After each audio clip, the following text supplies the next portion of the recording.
Hello guys, welcome back to Acodez founder talk. എൻ്റെ കൂടെ ഇന്ന് ജോൺ ആണ് ഉള്ളത്. ജോൺ നമ്മുടെ എക്കോഡസിൻ്റെ വൺ ഓഫ് ദ ഡയറക്ടറാണ്. ആൻഡ് എക്കോഡസ് നമ്മൾ സ്റ്റാർട്ട് ചെയ്ത് 2011 അപ്പം മുതലേ ജോൺ എക്കോഡസിനെ സ്റ്റാർട്ട് ചെയ്ത് വളർത്തി ഇത്ര വലിയതാക്കി കൊണ്ടുവന്ന ഒരാളാണ്. സോ എനിക്ക് ഒരുപാട് കാര്യങ്ങൾ ആളോട് ചോദിക്കാനുണ്ട് ഈ പർട്ടിക്കുലർ പോഡ്കാസ്റ്റിനകത്ത്. ലൈക്ക് എങ്ങനെ ഒരു ഏജൻസി ആ ഒരു സമയത്ത് 2011 തുടങ്ങാനും സ്ട്രഗിൾസും എങ്ങനെയായിരുന്നു. സോ നിങ്ങളൊരു ഏജൻസി പ്ലാൻ ചെയ്യുന്നുണ്ട്, അല്ലെങ്കിൽ പിന്നെ നിങ്ങളൊരു ഏജൻസി റിലേറ്റഡ് കുറച്ചും കൂടെ ഇൻഫോർമേഷൻ ഗെദർ ചെയ്യുകയാണെങ്കിൽ ഈ ടോക്ക് നിങ്ങൾക്ക് ഭയങ്കര ഫലപ്രദമായിരിക്കും. So let's welcome John. And ജോണിനോട് തന്നെ ജോണിനെ പറ്റി കുറച്ച് ബ്രീഫ് ചെയ്യാൻ വേണ്ടി പറയാം. ഒരു ഓൺടർപ്രണർഷിപ്പ് എന്ന് പറയുന്നത് സത്യം പറഞ്ഞ ഒരു പാഷനാണ്. അപ്പോൾ അതെനിക്ക് തോന്നുന്നു ഒരു പാഷൻ ഉണ്ടെങ്കിലേ നമുക്ക് എപ്പോഴും ഒരു ഓൺടർപ്രണർഷിപ്പിൽ ചെയ്യാനും കണ്ടിന്യൂ ചെയ്യാനും പറ്റുക. കാരണം സ്ട്രഗിൾസ് ഓഫ് കോഴ്സ് എപ്പോഴും ഉണ്ടാവും. സ്ട്രഗിൾസ് എന്നുള്ളത് സത്യത്തിൽ അതിൻ്റെ ഒരു എന്താ പറയുക, നമ്മളെ വളർത്തുന്നത് സത്യം പറഞ്ഞാൽ സ്ട്രഗിൾസ് ആയിരിക്കും. കാരണം സ്ട്രഗിൾസ് ഇല്ലെങ്കിൽ അതൊരു ഈസി മൂവിങ് ആണെങ്കിൽ നമ്മളുടെ ഗ്രോത്ത് വളരെ കുറവായിരിക്കും. സ്ട്രഗിൾസ് ആണ് എപ്പോഴും നമുക്ക് ഗ്രോ ചെയ്യാൻ. അത് എപ്പോഴും അതൊരു ഫിനാൻഷ്യൽ സ്ട്രഗിൾ മാത്രം ആവണമെന്നില്ല. അത് ചിലപ്പം നമ്മളുടെയൊക്കെ കേസത്തിൽ ഇനീഷ്യലി ഞങ്ങൾക്കൊരു ഫിനാൻഷ്യൽ സ്ട്രഗിൾ ഉണ്ടായിരുന്നു എന്നുണ്ടെങ്കിലും നമുക്കതൊരു പ്രോസസ്സിൻ്റെ പ്രശ്നങ്ങൾ, അങ്ങനെ കുറേ കാര്യങ്ങൾ നമ്മളെ എഫക്റ്റ് ചെയ്തിട്ടുണ്ട്. സോ സ്ട്രഗിൾസ് എപ്പോഴും പല രീതിയിലും പലപ്പോഴായിട്ട് അത് വരാം. അപ്പോൾ അതിൽ സത്യം പറഞ്ഞാൽ ഇപ്പോൾ മാറ്റത്തിനൊരു ഇതുണ്ടാവില്ല എന്ന് പറയുന്ന പോലെ തന്നെയാണ് അതെപ്പോഴും ഉണ്ടാവും. അതുപോലെ തന്നെയാണ് സ്ട്രഗിളിൻ്റെ കാര്യത്തിലും. സ്ട്രഗിൾ എപ്പോഴും കണ്ടിന്യൂസ്ലി സ്ട്രഗിൾ എപ്പോഴും വന്നുകൊണ്ടിരിക്കും. ഓക്കെ, നമ്മളിപ്പം എങ്ങനെയായിരുന്നു എക്കോഡസ് ഫൗണ്ട് ചെയ്ത് കുറച്ചൊരു ബാക്ക് സ്റ്റോറി പറയാൻ പറ്റുമോ? എക്കോഡസിൻ്റെ ഒരു ബിഗിനിങ് മുമ്പേ ജസ്റ്റ് ജോൺസണിനെ പറ്റിയും കുറച്ച് ബ്രീഫ് ചെയ്യുകയാണെങ്കിൽ ബാക്ക്ഗ്രൗണ്ട് എന്തായിരുന്നു, എങ്ങനെയാണ്? ഞാൻ ആക്ച്വലി എൻ്റെ ഡിഗ്രി കംപ്ലീറ്റ് ചെയ്തത് BSc ഇലക്ട്രോണിക്സിലായിരുന്നു. അതിനുശേഷം ഞാൻ ബിസിനസ് അഡ്മിനിസ്ട്രേഷൻ മാസ്റ്റേഴ്സ് ചെയ്തു. ശരിക്കും MBA എന്ന് പറയുന്നൊരു കോഴ്സ് ശരിക്കും പറഞ്ഞാൽ ഞാനിപ്പോൾ സജസ്റ്റ് ചെയ്യാം, ഇപ്പോഴത്തെ കുട്ടികൾക്ക് MBA ചെയ്യണോ വേണ്ടയോ എന്നുള്ള കാര്യത്തിൽ തന്നെ സംശയമായിരിക്കും. പക്ഷേ MBA ചെയ്യുന്നുണ്ടെങ്കിൽ ഡെഫിനറ്റ്ലി മിനിമം ഒരു 1 or 2 years വർക്ക് എക്സ്പീരിയൻസ് ആയതിനു ശേഷം മാത്രം ചെയ്യേണ്ട ഒരു കോഴ്സായിട്ടാണ് ഞാനിപ്പോൾ ഇതിനെ സജസ്റ്റ് ചെയ്യാം. കാരണം എന്താണെന്നുണ്ടെങ്കിൽ ഇപ്പം MBA പഠിച്ച സമയത്തെ കുറേ ബുക്ക് കളക്ഷൻസ് എൻ്റെ കയ്യിൽ ഇപ്പോഴും ഉണ്ട്. അപ്പോൾ ആ സമയത്ത് ഞാൻ മാർക്കിന് വേണ്ടി കുറച്ച് എന്തൊക്കെയോ പഠിച്ചു, പരീക്ഷ എഴുതി എന്നുള്ളതല്ലാതെ ഒരു എക്സ്പീരിയൻസ് ലെവലിലൊന്നും നമുക്കതിനെക്കുറിച്ച് യാതൊരു രീതിയിലുള്ള ഒരു ബോധ്യം ഉണ്ടായിരുന്നില്ല. പിന്നെ നമ്മൾ ബിസിനസ് ഓൺടർപ്രണർഷിപ്പ് സ്റ്റാർട്ട് ചെയ്ത് പല കാര്യങ്ങൾക്കും നമുക്ക് എങ്ങനെ, ഇപ്പോൾ ബിസിനസ് മാനേജർ എന്ന് പറയുന്ന ബുക്സ് ചില സമയത്ത് ഞാൻ ഇപ്പോഴും അത് റെഫർ ചെയ്യാറുണ്ട്. ഇപ്പോൾ അത് കാലത്തിന് കറക്റ്റാണോ എന്ന് ചോദിച്ചാൽ കാലത്തിൻ്റെ എന്താ പറയുക, ഇപ്പോഴും അതിനകത്ത് പല കാര്യങ്ങളും നമുക്കതിന് യൂസ് ചെയ്യാൻ പറ്റും. അപ്പോൾ ഇപ്പോഴും നമ്മൾ റെഫർ ചെയ്യുന്ന കുറേ കാര്യങ്ങളുണ്ട്. അപ്പോൾ അതുകൊണ്ട് തന്നെ ഒരിക്കലും പഠിച്ചു കഴിഞ്ഞാൽ അപ്പം തന്നെ ചെയ്യേണ്ട ഒരു കോഴ്സായിട്ട് നമ്മൾ ഒരിക്കലും ഞാൻ MBA സജസ്റ്റ് ചെയ്യുന്നില്ല. എപ്പോഴും ഒരു മിനിമം 1 to 2 years മിനിമം നമുക്ക് വർക്ക് എക്സ്പീരിയൻസ് ഉണ്ട്. മേ ബി നിങ്ങൾക്കൊരു ബിസിനസ് സ്റ്റാർട്ട് ചെയ്ത് അല്ലെങ്കിൽ ഒരു ഓൺടർപ്രണർഷിപ്പിലേക്ക് ഇറങ്ങി വേണമെങ്കിൽ ഒന്ന് ഫെയിലിയർ ആയിട്ടാണെങ്കിലും നിങ്ങൾക്ക് MBA ചെയ്താലും കുഴപ്പമില്ല എന്ന് എനിക്ക് തോന്നുന്നു. കാരണം എന്താണെന്നുണ്ടെങ്കിൽ ഇപ്പം ഫസ്റ്റത്തെ ഒരു ഫെയിലിയർ കൊണ്ട് ഒരിക്കലും നമുക്ക് ജഡ്ജ് ചെയ്യാൻ പറ്റില്ല. ഫെയിലിയേഴ്സ് കണ്ടിന്യൂസ്ലി വരും. ഫെയിലിയർ എന്ന് പറയുന്നത് സക്സസിൻ്റെ ഒരു സ്റ്റെപ്പിംഗ് സ്റ്റോൺ മാത്രമാണ്. എനിക്ക് തോന്നുന്നു പല ബിസിനസ്സുകളിലും പല ആൾക്കാരിലും പല പ്രൊഡക്ട്സുകളിലാണെങ്കിൽ തന്നെയും പല പ്രൊഡക്റ്റുകളും ഫെയിലിയർ ആയതിനു ശേഷം മാത്രം സക്സസ്ഫുൾ ആയിട്ടുള്ള പ്രൊഡക്റ്റുകൾ ഇഷ്ടം പോലെയുണ്ട്. അപ്പോൾ അത് കാരണം കൊണ്ട് ഞാൻ ഈ MBA എന്ന് പറയുന്ന കോഴ്സിനെ കുറിച്ചാണ് പറയുന്നത്. അതെപ്പോഴും ചെയ്യണമെങ്കിൽ മിനിമം ഒരു വർക്ക് എക്സ്പീരിയൻസ് ഉണ്ടായിരിക്കണം എന്ന് ഞാൻ എൻ്റെ അടുത്ത് ചോദിക്കുന്ന ആൾക്കാരുടെ അടുത്തൊക്കെ ഞാൻ പറയും. അപ്പോൾ അതിനുശേഷം ഞാനൊരു 2 years വർക്ക് ചെയ്തു. അതിനുശേഷമാണ് നമുക്ക് എല്ലാ സാഹചര്യങ്ങളും ഒത്തു വന്നപ്പോൾ നമ്മളൊരു ബിസിനസ്, ഒരു ഓൺടർപ്രണർഷിപ്പിലേക്ക്, കാരണം ഓൺടർപ്രണർഷിപ്പ് സ്റ്റാർട്ട് ചെയ്യുക എന്നുള്ള ഒരു ബിസിനസ് സ്റ്റാർട്ട് ചെയ്യുക എന്നുള്ളൊരു ആഗ്രഹം പണ്ട് മുതലേ ഉണ്ടായിരുന്നു. അതുകൊണ്ടാണല്ലോ നമ്മൾ MBA പഠിക്കാൻ വന്നത്. അത് പക്ഷേ ഒരു 2 വർഷത്തിന് ശേഷമാണ് ശരിക്കും. ഇപ്പോൾ ഞാൻ എൻ്റെ എന്താ പറയുക, ഒരു കണ്ടംപററീസിൽ ശരിക്കും ഞാനാണ് ഏറ്റവും ഫസ്റ്റ് ബിസിനസ് സ്റ്റാർട്ട് ചെയ്തിട്ടുള്ള ആൾ. എൻ്റെ ഒരു 24th ഏജിൽ ഞാൻ ബിസിനസ് സ്റ്റാർട്ട് ചെയ്തു. അതുകൊണ്ട് ഗുണങ്ങളും ഉണ്ട്, ദോഷങ്ങളും ഉണ്ട്. ഇപ്പോൾ എത്ര ഏജ്? ഇപ്പോൾ ഏജ് 39. സോ ഈ പറഞ്ഞ പോലെ ഗുണമുണ്ട് ദോഷമുണ്ട്, അത് എല്ലാ കാര്യത്തിലും ഉണ്ട്. ഗുണങ്ങളും ഉണ്ട് ദോഷങ്ങളും ഉണ്ട്. അതിപ്പോൾ ഈ സ്ട്രഗിളിൻ്റെ കേസിലാണെന്നുണ്ടെങ്കിലും ശരി, എല്ലാ കാര്യത്തിലും അങ്ങനെ തന്നെയാണ്. ദെൻ ബിസിനസ് സ്റ്റാർട്ട് ചെയ്യാൻ, എക്കോഡസ് സ്റ്റാർട്ട് ചെയ്യാനായിട്ടുള്ള ഒരു മെയിൻ മോട്ടീവ് എന്ന് പറഞ്ഞാൽ സത്യം പറഞ്ഞാൽ നമ്മളുടെ ഒരു ക്ലയൻറ്റ് തന്നെയാണ്. കാരണം നമ്മൾ വർക്ക് ചെയ്തായിരുന്ന ഒരു പ്രീവിയസ് കമ്പനിയിൽ അവർക്കൊരു പ്രോപ്പർ സപ്പോർട്ട് ക്ലയൻറ്റിൻ്റെ കമ്പനിയുടെ ഭാഗത്തുനിന്ന് കിട്ടാതെ ആയപ്പോൾ ക്ലയൻറ്റിൻ്റെ ഒരു റിക്വസ്റ്റ് ആയിരുന്നു. നമ്മളാണ് ക്ലയൻസിനെ മാനേജ് ചെയ്തായിരുന്നത്. അപ്പം അവരുടെ ഒരു റിക്വസ്റ്റ് ആയിരുന്നു, നിങ്ങൾക്ക് ഞങ്ങളെ മാനേജ് ചെയ്യാൻ പറ്റുമോ എന്നുള്ളൊരു കാര്യം. അപ്പോൾ ആ സമയത്ത് നമ്മളുടെ, അതായത് പ്രത്യേകിച്ച് എൻ്റെ ആണെങ്കിലും പാർട്ട്ണറുടെ ആണെന്നുണ്ടെങ്കിലും ഞങ്ങളുടെ ഒരു മെയിൻ സ്കില്ല് അല്ലെങ്കിൽ മെയിൻ പോയിൻ്റ്, സ്ട്രോങ് പോയിൻ്റ് എന്ന് പറയുന്നത് ഡിജിറ്റൽ മാർക്കറ്റിംഗാണ്. സോ ഇപ്പോൾ നമ്മളിപ്പോൾ IT കമ്പനി റൺ ചെയ്യുന്നുണ്ടെന്നുണ്ടെങ്കിലും ഡെഫിനറ്റ്ലി നമ്മൾ ഡെവലപ്പേഴ്സോ അല്ലെങ്കിൽ ഡിസൈനേഴ്സോ ഒന്നുമല്ല, നമ്മൾ ഡിജിറ്റൽ മാർക്കറ്റേഴ്സാണ്. അപ്പം ഞാൻ മനസ്സിലാക്കിയിട്ടുള്ളൊരു കാര്യം, നമുക്ക് നമ്മളെ ബിസിനസ് ഡെവലപ്പ് ചെയ്യാൻ പറ്റുന്നുണ്ടെങ്കിൽ നമുക്ക് ഏത് കമ്പനിയും അല്ലെങ്കിൽ ഏത് ബിസിനസ്സും നമുക്ക് നല്ല രീതിയിൽ നടത്താൻ പറ്റും. അത് ബിസിനസ് ഡെവലപ്മെൻറ്റ് മാത്രമല്ല, അതിനകത്ത് ഏറ്റവും വലിയ ഇമ്പോർട്ടൻറ്റ് കുറേ കാര്യങ്ങളുണ്ട്, ബട്ട് ഇതൊരു വലിയ ഇമ്പോർട്ടൻ്റ് ആയിട്ടുള്ള കാര്യമാണ്. ജോൺസൺ കോ ഫൗണ്ടറിനെ പറ്റി പറഞ്ഞു. സോ ഇപ്പം കോ ഫൗണ്ടറിനെ ഫസ്റ്റ് ഫൗണ്ട് ചെയ്യാൻ നേരം, അല്ലെ പിന്നെ ഒരു ബിസിനസ് ഓണേഴ്സ് പുതിയ കോ ഫൗണ്ടറിനെ എടുക്കുകയാണ്. ഇപ്പോൾ ഒരുപാട് പേര് പുതിയ ബിസിനസ് ലോഞ്ച് ചെയ്യാൻ ഒരു പാർട്ട്ണറിനെ തേടി നടക്കുന്നതാണ്. So what are the basic skills, അല്ലെ പിന്നെ what are the basic things നമ്മൾ നോക്കണം to get a co founder? Because 15+ year experience ആയി നിങ്ങൾ രണ്ടുപേരും കോ ഫൗണ്ടർ ആയിട്ടുള്ളത്. സോ നിങ്ങളുടെ ഒരു എക്സ്പീരിയൻസിനകത്ത് for anybody who's getting into the partnership, co ഫൗണ്ടേഴ്സിൻ്റെ ക്യാരക്ടർ, അല്ലെ പിന്നെ എങ്ങനെയായിരിക്കും ഒരു കോ ഫൗണ്ടർ നിങ്ങൾ ഫൈൻഡ് ചെയ്യുന്നത്? That's a very good question. കാരണം എന്താണെന്നുണ്ടെങ്കിൽ, ഇപ്പം ഇൻ കേസ് നിങ്ങൾക്കൊരു കോ ഫൗണ്ടർ ഉണ്ട് എന്നുണ്ടെങ്കിൽ ആ കോ ഫൗണ്ടറിൻ്റെ റോള് വളരെ ഇമ്പോർട്ടൻ്റാണ്. കാരണം അത് ചിലപ്പോൾ അത് ഫിനാൻഷ്യൽ ആവണമെന്നില്ല, അതല്ലെങ്കിൽ ടെക്നിക്കലി ആവണമെന്നില്ല. മേ ബി ഇപ്പോൾ നമ്മൾ ചെയ്യുന്ന ബിസിനസ്സിന് നമുക്കത് നല്ല രീതിയിൽ കൊണ്ടുപോകണം എന്നുണ്ടെങ്കിൽ കോ ഫൗണ്ടർ ഉണ്ടെന്നുണ്ടെങ്കിൽ അവരുടെ റോള് വളരെ ഇമ്പോർട്ടൻ്റാണ്. കാരണം രണ്ടാളുടെയും വേവ് ലെങ്ത്ത് സെയിം ആയിരിക്കണം. അത് നമ്മളെല്ലാവരും ഒരേപോലെ ചിന്തിച്ച് ചെയ്യുന്ന ആൾക്കാരാവണമെന്ന് ഞാൻ ഒരിക്കലും പറയുന്നില്ല. കാരണം അങ്ങനെയാണെന്നുണ്ടെങ്കിൽ അത് വളരെ ബുദ്ധിമുട്ടായിരിക്കും. കാരണം അങ്ങനെ ആവുമ്പോൾ ഒരിക്കലും ഒരേ രീതിയിൽ മാത്രം ചിന്തിക്കണമെന്നുണ്ടെങ്കിൽ തെറ്റുകൾ എപ്പോഴും സംഭവിക്കാം. കാരണം ഒരു കാര്യത്തിന് പോസിറ്റീവും നെഗറ്റീവും ഉള്ള പോലെ തന്നെ രണ്ട് രീതിയിലും വരാം. പക്ഷേ കോ ഫൗണ്ടറിനെ തിരഞ്ഞെടുക്കുക, അതിനകത്ത് ഇപ്പം ഞാൻ എക്കോഡസ് മാത്രമല്ല, ഇപ്പോൾ വേറെയും 1-2 ബിസിനസ്സുകൾ നമ്മൾ സ്റ്റാർട്ട് ചെയ്തിട്ടുണ്ട്. ഇപ്പം ചില കാര്യങ്ങളിൽ നമുക്കിതിന് മുമ്പ് എക്കോഡസ് സ്റ്റാർട്ട് ചെയ്യുന്നതിനേക്കാൾ മുമ്പ് 1-2 വേറെയും വെഞ്ചേഴ്സ് നമ്മൾ ട്രയലിലുണ്ടായിരുന്നു. അപ്പോൾ പല സ്ഥലങ്ങളിലാണെന്നുണ്ടെങ്കിലും ഈ കോ ഫൗണ്ടറിൻ്റെ റോള് വളരെ ഇമ്പോർട്ടൻ്റാണ്. കാരണം ആ ഫസ്റ്റ് ഡിസിഷൻ പാളിപ്പോയി കഴിഞ്ഞ് കഴിഞ്ഞാൽ നമുക്ക് ആ ബിസിനസ് ഐഡിയ, ബിസിനസ് കോൺസെപ്റ്റ് എത്ര വലുതാണെന്നുണ്ടെങ്കിലും നമുക്കത് എൻ്റെ ഒരു ബിസിനസ് തന്നെ ചിലപ്പോൾ അത് ഫെയിലിയർ ആയി പോവാം. അത് കൊണ്ട് നടക്കാൻ ബുദ്ധിമുട്ടാവാം. എനിക്ക് കുറേ എക്സാമ്പിൾസ് നമുക്ക് നമ്മളുടെ നാട്ടിൽ നോക്കിയാലും നാഷണൽ ലെവലിൽ നോക്കിയാലും ഇൻ്റർനാഷണൽ ലെവലിൽ നോക്കിയാലും നമുക്കത് കാണാൻ പറ്റും. അപ്പോൾ ഈ ഫൗണ്ടർ, അതായത് പാർട്ട്ണറെ, co founder in the sense പാർട്ട്ണറിനെ തിരഞ്ഞെടുക്കുക എന്ന് പറയുന്നത് വളരെ ഇമ്പോർട്ടൻ്റ് റോളാണ്. പ്രത്യേകിച്ച് ഞാൻ ആ പ്രായത്തിൽ ഞാൻ ഒട്ടും മെച്യൂർഡ് ആയിരുന്നില്ല എന്ന് ഞാൻ വേണമെങ്കിൽ പറയും.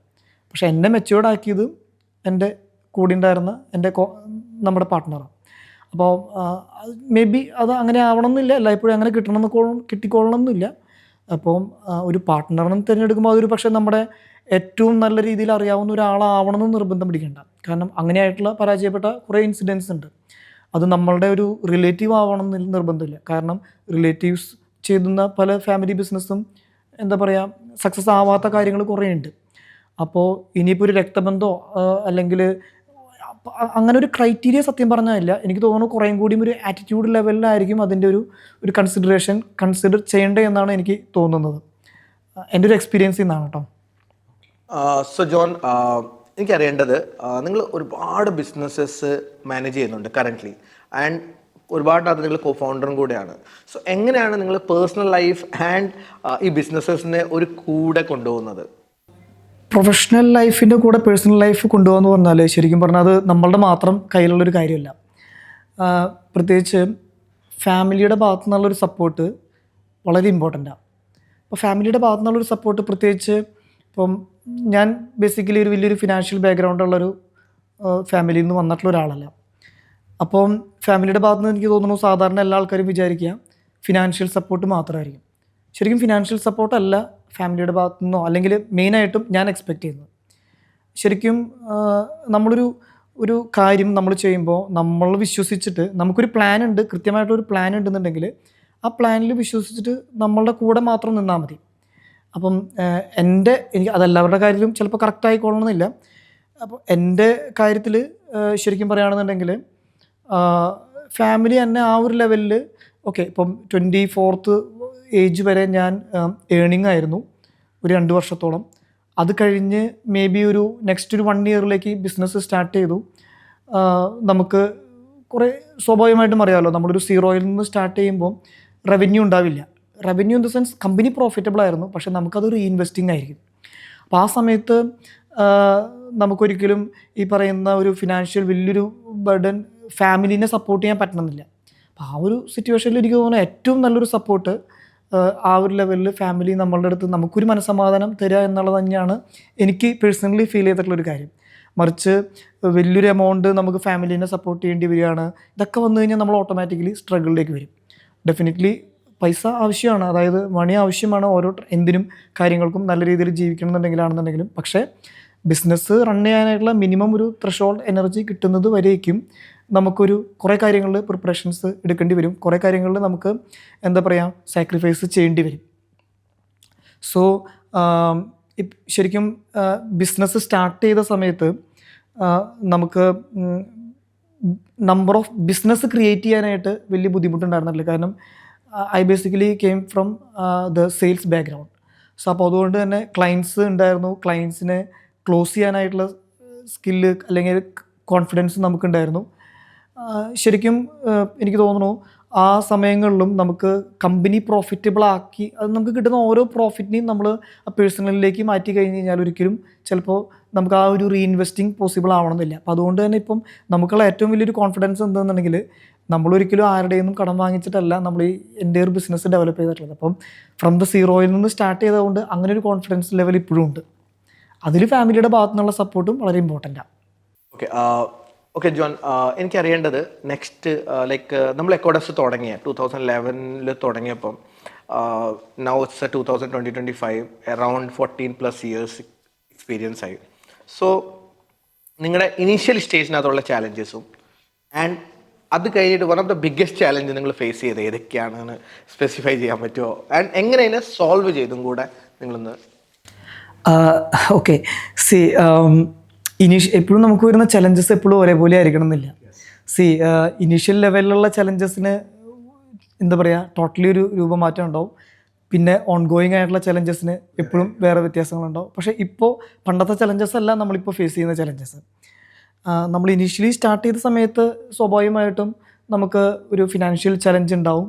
അതേപോലെ തന്നെ ഒരു ഗൈഡൻസ് കാര്യങ്ങൾ, ഒരു പ്രോപ്പർ മെൻറ്ററിൻ്റെ അല്ലെങ്കിൽ ഒരു പ്രോസസ്സ്, അങ്ങനത്തെ കുറേ കാര്യങ്ങൾ ചലഞ്ചസ് ഉണ്ടാവും. നമ്മൾ ആ ചലഞ്ചസിനെയൊക്കെ നമുക്ക് അതിജീവിക്കാൻ പറ്റും.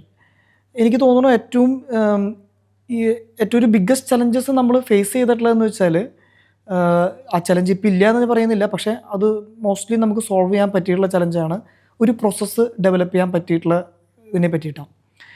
ഇപ്പോൾ ഏതൊരു ബിസിനസ് ആണെന്നുണ്ടെങ്കിലും നമുക്കതൊരു പ്രോസസ്സിൽ പോവുകയാണെന്നുണ്ടെങ്കിൽ മാത്രമേ നമുക്കതിനെ പ്രോപ്പറായിട്ട് നല്ല രീതിയിൽ ഗ്രോ ചെയ്യിപ്പിക്കാൻ പറ്റുള്ളൂ. കാരണം ഇപ്പോൾ ഒരാളൊരു ബിസിനസ് സ്റ്റാർട്ട് ചെയ്യുന്നു, അയാൾ തന്നെ അതിൻ്റെ ആൾക്ക് സത്യം പറഞ്ഞാൽ ഏതെങ്കിലും ഒരു ഏരിയയിൽ മാത്രമായിരിക്കും ഫുൾ ഫോക്കസ്ഡ് ആയിട്ട് ആളുടെ ഒരു 100% കൊടുക്കാൻ പറ്റുക. അത് ചിലപ്പോൾ ടെക്നിക്കലായിരിക്കാം, ചിലപ്പോൾ സെയിൽസ് ആയിരിക്കാം, ചിലപ്പോൾ അത് സപ്പോർട്ടായിരിക്കാം, ചിലപ്പോൾ അത് ഹ്യൂമൻ റിസോഴ്സ് ആയിരിക്കാം, പലതും ആയിരിക്കാം. അക്കൗണ്ട്സ് ആയിരിക്കാം. അക്കൗണ്ട്സ് വളരെ ഇമ്പോർട്ടൻ്റ് ആയിട്ടുള്ള റോളാണ്. അപ്പോൾ ഈ ഓരോ റോളിലേക്കും ഇതിനൊരു പ്രോസസ്സ് ഉണ്ടെങ്കിൽ ഈ എൻ്റെ ഒരു ടീമിനെ നമുക്ക് മാനേജ് ചെയ്യാൻ പറ്റുള്ളൂ. അപ്പം ഈ ഒരു പ്രോസസ്സ് സത്യം പറഞ്ഞാൽ നമ്മളുടെ ഒരു ഇൻഎക്സ്പീരിയൻസും കാര്യങ്ങളും കാരണം കൊണ്ട് നമുക്കത് ഇനീഷ്യലി ഒരു പ്രോസസ്സോ കാര്യങ്ങളോ ഉണ്ടായിരുന്നില്ല. അതിൻ്റെ ഏറ്റവും വലിയൊരു കാര്യം എന്താണെന്നുണ്ടെങ്കിൽ നമ്മളൊരു കമ്പനി സ്റ്റാർട്ട് ചെയ്തു. ആദ്യത്തെ ഒരു 2-3 വർഷത്തിനുള്ളിൽ നമുക്ക് ഏകദേശം ഒരു 30 സ്റ്റാഫിൻ്റെ അടുത്തേക്ക് പെട്ടെന്ന് എത്താൻ പറ്റി. നമുക്കൊരു 10 പേരെ ഒരു കമ്പനിയിലുള്ളൂ എന്നുണ്ടെങ്കിൽ നമുക്ക് ഈ 10 പേര് നമുക്ക് അങ്ങോട്ടും ഇങ്ങോട്ടും അറിയാം. പക്ഷേ ആ എണ്ണം കൂടുന്തോറും നമുക്ക് ഓരോരുത്തരും എന്ത് ചെയ്യുന്നു, അപ്പോൾ ഈ എണ്ണം കുറയുമ്പോൾ നമുക്ക് ഓരോരുത്തരെയും അത് മൈക്രോ മാനേജ് ചെയ്യാൻ വലിയ ബുദ്ധിമുട്ടില്ല. പക്ഷെ നമ്മൾ ഗ്രോ ചെയ്യുമ്പോൾ ആൾക്കാരുടെ എണ്ണം കൂടുകയാണെന്നുണ്ടെങ്കിൽ സ്വാഭാവികമായിട്ടും ഇവരെന്ത് ചെയ്യുന്നു, ഇവരെന്തൊക്കെയാണ് ആക്ടിവിറ്റി ചെയ്തിട്ടുള്ളത്, അവരെ ഏൽപ്പിച്ചിട്ടുള്ള ഡ്യൂട്ടീസ് എന്താ, അത് അവരെങ്ങനെ ഹാൻഡിൽ ചെയ്യുന്നു, ഇതെല്ലാം വളരെ ഇമ്പോർട്ടൻ്റ് ആയിട്ടുള്ള കാര്യങ്ങളാണ്. പ്രത്യേകിച്ച് നമ്മൾ സർവീസ് ഇൻഡസ്ട്രിയാണ്. ഈ സർവീസിൽ ക്ലയൻസുമായിട്ടുള്ള എന്തെങ്കിലും ഒരു ഇഷ്യൂ വന്നു കഴിഞ്ഞ് കഴിഞ്ഞാൽ, അല്ലെങ്കിൽ നമ്മളുടെ സർവീസ് മോശമായി കഴിഞ്ഞ് കഴിഞ്ഞാൽ, അല്ലെങ്കിൽ അതിൻ്റെ റിസൾട്ടിനെ എഫക്റ്റ് ചെയ്താൽ, ഇതെല്ലാം നമ്മളുടെ ഒരു ഫ്യൂച്ചർ ഗ്രോത്തിനെ എഫക്റ്റ് ചെയ്യുന്ന കാര്യങ്ങളാണ്. സ്വാഭാവികമായിട്ടും ഈ ഒരു 30-40 സ്റ്റാഫിലേക്ക് ആയപ്പോൾ ഞങ്ങൾക്ക് ഏറ്റവും വലിയൊരു സ്ട്രഗിൾ വന്നത് ഒരു പ്രോസസ്സിൻ്റെ കാര്യത്തിലാണ്. പ്രത്യേകിച്ച് ഒരു IT കമ്പനി ആകുമ്പോൾ ഓരോ ആൾക്കാർ എന്ത് ചെയ്യുന്നു, ഒരു പ്രൊജക്റ്റ് അതെങ്ങനെ എക്സിക്യൂട്ട് ചെയ്യുന്നു. പ്രൊജക്റ്റ് നമുക്ക് ക്ലോസ് ചെയ്യാൻ പറ്റുന്നുണ്ട്, പക്ഷേ പ്രൊജക്റ്റ് പ്രോപ്പർലി കംപ്ലീറ്റ് ചെയ്യാൻ പറ്റുന്നില്ല. ഇത് രണ്ടാണ്. ക്ലോസ് ചെയ്യാൻ പറ്റുക എന്ന് പറഞ്ഞാൽ അത് സെയിൽസാണ് ക്ലോസ് ചെയ്യാൻ പറ്റുന്നത്. പക്ഷേ വൺസ് അതിൻ്റെ ഒരു എക്സിക്യൂഷൻ സ്റ്റാർട്ട് ചെയ്ത് അതിനൊരു പ്രൊജക്ട് മാനേജർ, അതിൻ്റെ ഒരു കോർഡിനേഷൻ കാര്യങ്ങൾ, പിന്നെ അതിൻ്റെ ഡെവലപ്മെൻറ്റ് സ്റ്റേജസ്, ഇതെല്ലാം പ്രോപ്പർലി കമ്മ്യൂണിക്കേറ്റഡ് ആയിട്ട് നടന്നില്ല എന്നുണ്ടെങ്കിൽ സ്വാഭാവികമായിട്ടും, കാരണം ഇതൊരു ക്രിയേറ്റീവ് പ്രൊഡക്റ്റും കൂടി ആകുമ്പോൾ, അല്ലെങ്കിൽ ഒരു സർവീസും കൂടി ആകുമ്പോൾ, നമ്മൾ ക്ലയൻസിനെ മനസ്സിലാക്കിയിട്ട് ചെയ്തില്ല എന്നുണ്ടെങ്കിൽ സ്വാഭാവികമായിട്ടും അവിടെ ഫെയിലിയർ റേഷ്യോ വളരെ കൂടുതലായിരിക്കും.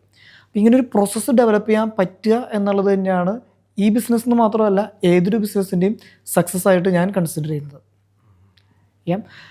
പിന്നെ ഞാൻ പറഞ്ഞല്ലോ, ചലഞ്ചസ് ഓൾവേസ് വന്നുകൊണ്ടിരിക്കും.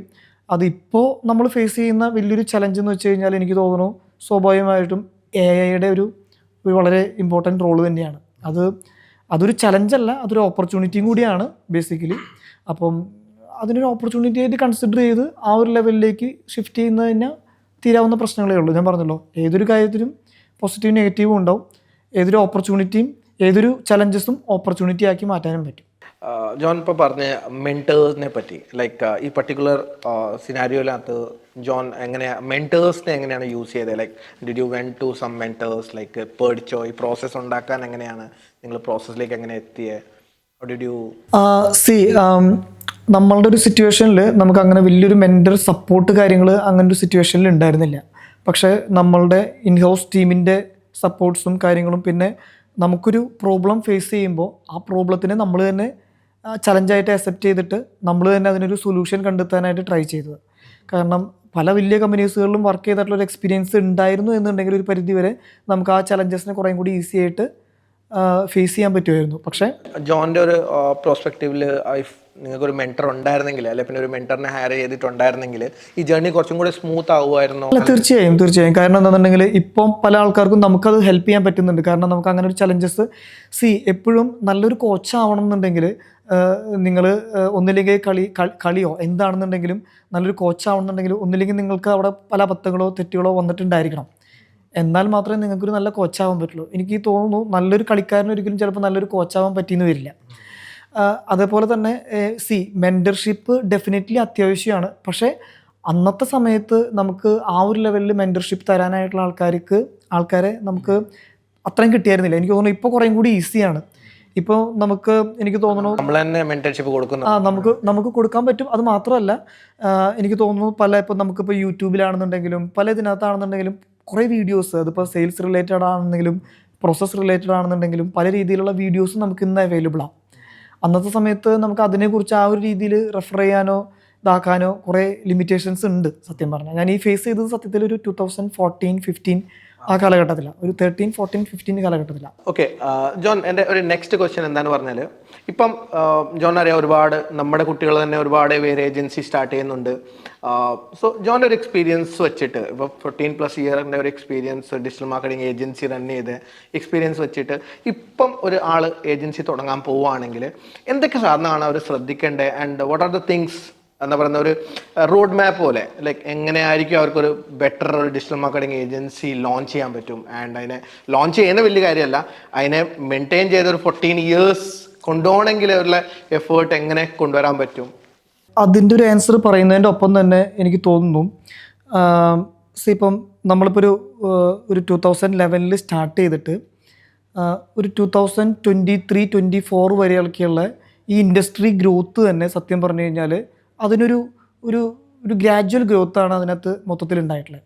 എനിക്ക് തോന്നുന്നു അത് തന്നെയായിരിക്കും ചിലപ്പോൾ ഇപ്പോൾ ഇനി വരാൻ പോകുന്ന ആൾക്കാർ ഫേസ് ചെയ്യാൻ പോകുന്ന ഏറ്റവും വലിയ ചലഞ്ചസും. കാരണം പ്രത്യേകിച്ച് AI ഒരു ഇൻഫ്ലുവൻസ് കൂടി വന്നപ്പം ഈ കഴിഞ്ഞ 10-13 വർഷം നമ്മൾ കണ്ട ഗ്രോത്തിനേക്കാൾ കൂടുതൽ ഗ്രോത്താണ് കഴിഞ്ഞ ഒരു വർഷം കൊണ്ട് നമ്മളിപ്പോൾ ഫേസ് ചെയ്യുന്നത്, അല്ലെങ്കിൽ നമ്മളിപ്പോൾ അതെ വരുന്നത്.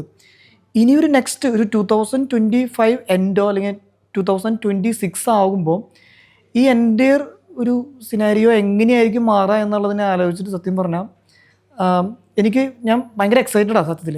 കാരണം ഇത് എങ്ങനെയായിരിക്കും കാരണം ആ മാറ്റം ഭയങ്കര വലുതാണ്. അത് സത്യത്തിൽ നമുക്ക് എക്സ്പെക്റ്റ് ചെയ്യാൻ പറ്റുന്നതിനേക്കാൾ വളരെ വലിയ രീതിയിലാണ് വരുന്നത്. എനിക്ക് തോന്നുന്നു അത് ഈക്വലി ഒരു ഓപ്പർച്യൂണിറ്റിയാണ്, അത് ഏറ്റവും വലിയൊരു ത്രെറ്റും കൂടിയാണ് പുതിയത് സ്റ്റാർട്ട് ചെയ്യുന്ന ആൾക്കാർക്കും എക്സിസ്റ്റിങ്ങിൽ റൺ ചെയ്യുന്ന ആൾക്കാർക്കും. കാരണം ഇപ്പം ഒരു ഏജൻസി നമ്മൾ സ്റ്റാർട്ട് ചെയ്തു അല്ലെങ്കിൽ ഇത്രയും വർഷമായി എന്നുള്ളത് കൊണ്ട് ഇനിയും ഗോയിങ് ഫോർവേഡ് ഒരു 15 വർഷം കൂടിയും കമ്പനി നടത്താൻ പറ്റുമോ ഇല്ലയോ എന്നുള്ളതൊക്കെ നമ്മളുടെ ഈ ഒരു ഡിസിഷനെ അല്ലെങ്കിൽ നമ്മളുടെ ഈ ഒരു എന്താ പറയുക ഇതിൻ്റെ ഒരു അഡാപ്റ്റേഷനെ എങ്ങനെ ഡിപ്പെൻഡ് ചെയ്തിരിക്കുന്നു എന്നുള്ളതിനെ മെയിൻലി ഡിപ്പെൻഡ് ചെയ്തിരിക്കും. എനിക്ക് തോന്നുന്നു ഇപ്പോൾ സ്റ്റാർട്ട് ചെയ്യുന്ന ആൾക്കാർക്ക് ഓപ്പർച്യൂണിറ്റീസ് പല രീതിയിൽ പല മേഖലകളിലുണ്ട്. അത് ഡിജിറ്റൽ മാർക്കറ്റിങ്ങിൻ്റെ തന്നെ എനിക്ക് തോന്നുന്നു പല രീതി. കാരണം നമ്മളൊക്കെ സ്റ്റാർട്ട് ചെയ്യുന്ന സമയത്ത് 2011 ആകെ ഗൂഗിൾ മാത്രമായിരുന്നു സെർച്ച് എഞ്ചിൻ ആയിട്ടുണ്ടായിരുന്നത്. അപ്പോൾ ഒരു SEO, ഗൂഗിൾ ആഡ്സ് അല്ലെങ്കിൽ യൂട്യൂബ് ആഡ്സ് ഒന്നും ആ ഒരു ലെവലിൽ അന്ന് അത്രയും ഫെമിലിയർ ആയിട്ടില്ല. എനിക്കിപ്പോഴും ഓർമ്മയുണ്ട് 2011 നമ്മൾ ക്ലയൻസിൻ്റെ അടുത്ത് സംസാരിക്കാൻ പോകുമ്പോൾ അന്ന് ആളുകൾക്ക് ഗൂഗിൾ എന്താണെന്ന് അറിഞ്ഞുകൂടാ. അന്ന് ഇൻ്റർനെറ്റ് നമുക്ക് വൈഫൈയോ കാര്യങ്ങളോ അത്രയും കണ്ട് ഫെമിലിയർ ആയിരുന്നില്ല. അപ്പോൾ ഞാനിപ്പോഴും എൻ്റെ ഒരു ഫസ്റ്റ് എക്സ്പീരിയൻസ് എന്ന് വെച്ച് കഴിഞ്ഞാൽ ക്ലയൻസിൻ്റെ അടുത്തേക്ക് ഞാൻ ഓഫീസിൽ നിന്നിട്ട് ഇത് പ്രിപ്പയർ ചെയ്തിട്ട് ലാപ്ടോപ്പിൽ പ്രസൻറ്റേഷൻ ആക്കിയിട്ടാണ് പ്രസൻറ്റ് ചെയ്യുക. അപ്പം സ്വാഭാവികമായിട്ടും ഇപ്പോൾ ഡിജിറ്റൽ മാർക്കറ്റിംഗ് ആണല്ലോ. അപ്പോൾ ഡിജിറ്റൽ മാർക്കറ്റിങ്ങിൽ അന്ന് നമുക്ക് ശരിക്കും സർ ഇത് ഗൂഗിളിൽ സെർച്ച് ചെയ്ത് കഴിഞ്ഞാൽ നിങ്ങളെ ടോപ്പിലേക്ക് എത്തിക്കാം. സോ ഗൂഗിളിൽ ആൾക്കാർ എന്തിനു സെർച്ച് ചെയ്യണം? ഗൂഗിളിൽ സെർച്ച് ചെയ്യേണ്ട ആവശ്യം എന്താണ്? അപ്പോൾ ആ ക്വസ്റ്റ്യൻസിന് കൂടി നമുക്കിന്ന് ആൻസർ ചെയ്യണം. പക്ഷേ ആഫ്റ്റർ ഒരു 3-4 ഇയേഴ്സ് കഴിഞ്ഞപ്പോൾ ആ ക്വസ്റ്റ്യൻസ് ഒഴിവായി. പിന്നെ ഒരു 2-3 ഇയേഴ്സ് കൂടി കഴിഞ്ഞ് വന്നപ്പം ക്ലയൻസ് ഇങ്ങോട്ടേക്ക് ആവശ്യപ്പെട്ടു, I need specifically this types of marketing strategies and all this. അത് വളരെ സ്പെസിഫിക്കായി. ഇപ്പോൾ കുറേയും കൂടി നമുക്ക് ഈസിയാണ്. കാരണം എനിക്ക് തോന്നുന്നു ക്ലയൻസും ഈക്വലി ടെക്നിക്കലി അല്ലെങ്കിൽ പോലും ഈക്വലി അവെയർ ആണ് ഓപ്പർച്യൂണിറ്റീസിനെ പറ്റി. ഡിജിറ്റലി എങ്ങനെയൊക്കെ നമുക്ക് ഇതാക്കാൻ പറ്റും എന്നുള്ളതിനെ പറ്റി, അവരുടെ ബിസിനസ്സിനെ എങ്ങനെ ഡെവലപ്പ് ചെയ്യാൻ പറ്റും എന്നുള്ളതിനെ പറ്റി. അത് എനിക്ക് തോന്നുന്നു അതേപോലെ തന്നെ ഈക്വലി ഇമ്പോർട്ടൻ്റ് ആണ് സോഷ്യൽ മീഡിയാസിൻ്റെ ഇൻഫ്ലുവൻസ്. അത് മുൻപൊക്കെ ഗൂഗിളിലായിരുന്നു ഏറ്റവും കൂടുതൽ റിസൾട്ട്. ഇന്ന് ആൾക്കാർ എനിക്ക് തോന്നുന്നു മെയിൻ ഓഡിയൻസ് കൂടുതൽ ട്രാഫിക് സോഷ്യൽ മീഡിയയിലാണ്. ടൈം സ്പെൻഡ് സോഷ്യൽ മീഡിയയിലാണ്. അതെ, ടൈം സ്പെൻഡ് സോഷ്യൽ മീഡിയയിലാണെന്ന് പറയുമ്പോൾ എനിക്ക് തോന്നുന്നു വിപിനും എക്സ്പീരിയൻസ്ഡ് ആയിട്ടുള്ള ഒരു മെയിൻ ഫീച്ചർ ആയിരിക്കാം. പണ്ട് നമുക്ക് ഏറ്റവും കൂടുതൽ റിസൾട്ട് തരുന്നുണ്ടായിരുന്നത് ഗൂഗിളിൽ നിന്നായിരുന്നു. ഇന്ന് എനിക്ക് തോന്നുന്നു അതിനേക്കാൾ കൂടുതൽ ഈക്വലി അല്ലെങ്കിൽ അതിനേക്കാൾ കൂടുതൽ റിസൾട്ട് ഇൻഫ്ലുവൻസർ ലെവലിൽ സോഷ്യൽ മീഡിയാസിൽ നിന്നുമാണ്. അത് സോഷ്യൽ മീഡിയയിൽ ആൾക്കാർ സെർച്ച് ചെയ്യുന്നില്ലെങ്കിലും സോഷ്യൽ മീഡിയ കണ്ടന്റിനെ അതിൻ്റെ ബിഹേവിയറിനെ ഭയങ്കരമായിട്ട് ഇൻഫ്ലുവൻസ് ചെയ്യുന്നു. അതിപ്പോൾ എനിക്ക് തോന്നുന്നു ഒരാൾ ഒരു പർട്ടിക്കുലർ പ്രൊഡക്റ്റിനോ പർട്ടിക്കുലർ സർവീസസിനോ എൻക്വയറി അയച്ചാൽ തന്നെ അതിനെ കുറേയും കൂടി സ്പെസിഫിക് ആയിട്ട് അവരുടെ കോമ്പറ്റീറ്റേഴ്സിനെയോ മറ്റുള്ള ആൾക്കാർക്കോ ടാർഗറ്റ് ചെയ്യാനായിട്ട് നമുക്ക് തോന്നുന്നത് കുറച്ചും കൂടി വൃത്തിക്ക് പറയാൻ പറ്റും. മോർ ദാൻ 36+ ക്ലയന്റിന്റെ കൂടെ നമ്മൾ വർക്ക് ചെയ്തിട്ടുണ്ട് റിയൽ എസ്റ്റേറ്റിൽ മാത്രം. സോ അത് കൂടുതലായിട്ട് നമുക്ക് തുടങ്ങിയ സമയത്ത് എനിക്ക് തോന്നുന്നത് ഏറ്റവും കൂടുതൽ സ്പെൻഡ് ചെയ്തുകൊണ്ടിരുന്നത് റിയൽ എസ്റ്റേറ്റ്. സോ അവരായിരുന്നു ഏറ്റവും കൂടുതൽ ഡിജിറ്റൽ ഫണ്ട് സ്പെൻഡ് ചെയ്യുക. സോ അല്ല, അത് മാത്രമല്ല ആദ്യത്തെ കാലത്ത് ഞാൻ ഫേസ് ചെയ്തിട്ടുള്ള മെയിൻ ആയിട്ടുള്ള വേറൊരു ചലഞ്ച് എന്ന് വെച്ചാൽ ഇപ്പോൾ ക്ലയൻസിൻ്റെ അടുത്ത് നമ്മൾ ഡിജിറ്റൽ മാർക്കറ്റിങ്ങിനാന്ന് പറയുമ്പോൾ സ്വാഭാവികമായിട്ടും ഓൺലൈൻ മാർക്കറ്റിംഗ് അന്ന് അങ്ങനെയാണ് യൂസ് ചെയ്തിരുന്നത്. സോ അപ്പം പൊതുവേ അവർ പറയും ഞങ്ങൾ ഓൺലൈൻ മാർക്കറ്റിംഗ് ചെയ്യുന്നുണ്ടല്ലോ. മെയിൻ വലിയ ബിൽഡേഴ്സ്, എനിക്ക് തോന്നുന്നു കേരളത്തിലെ ഓൾമോസ്റ്റ് എല്ലാ ബിൽഡേഴ്സും ക്രെഡിബിൾ ആയിട്ടുള്ള എല്ലാ ബിൽഡേഴ്സുമായിട്ട് നമ്മൾ വർക്ക് ചെയ്തിട്ടുണ്ട്. So online marketing online marketing നമ്മൾ ചെയ്യുന്നുണ്ട്. എന്താ ചെയ്യുന്നത്? ഞങ്ങൾ മനോരമ ഓൺലൈനിലുണ്ട്. സോ മനോരമ ഓൺലൈൻ ആയിരുന്നു അന്നത്തെ ഓൺലൈൻ മീഡിയ. അതായത് മനോരമ ഓൺലൈനാണ് അവരുടെ ഗൂഗിളും സോഷ്യൽ മീഡിയ ഫേസ്ബുക്കും ഇൻസ്റ്റാഗ്രാമും എല്ലാം മനോരമ ഓൺലൈനിൽ പ്ലേസ്മെന്റ്. അതെ, അതെ.